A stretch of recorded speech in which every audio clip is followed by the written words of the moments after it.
Mengapa makanan beku bisa awet sampai dengan 18 atau 24 bulan? Apa yang menyebabkan makanan beku atau frozen foods bisa awet?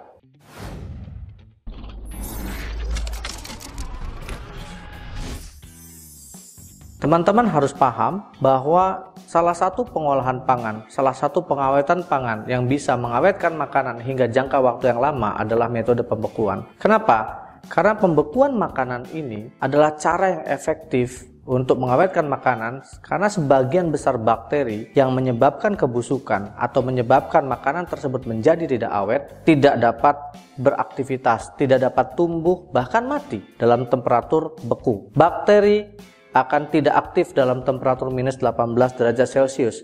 Itulah kenapa makanan beku bisa awet sampai dengan 18 bulan atau bahkan 24 bulan.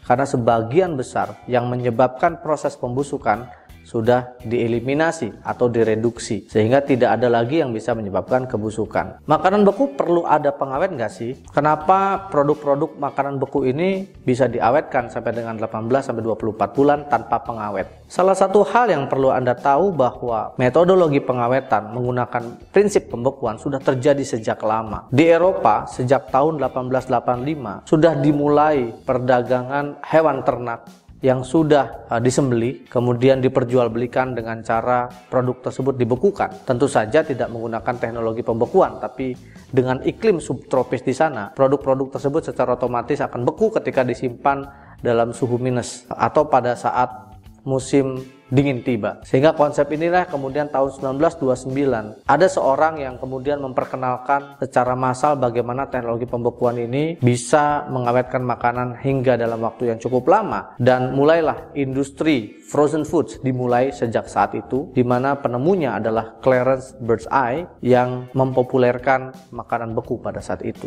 Ada beberapa tipe frozen foods. Ada yang disebut dengan ready to eat frozen foods dan ada yang disebut dengan ready to cook frozen foods. Dari kata dasarnya, ready to eat artinya produk ini siap untuk dimakan. Jadi tidak perlu lagi dipanaskan atau dimasak sampai dengan masak sempurna.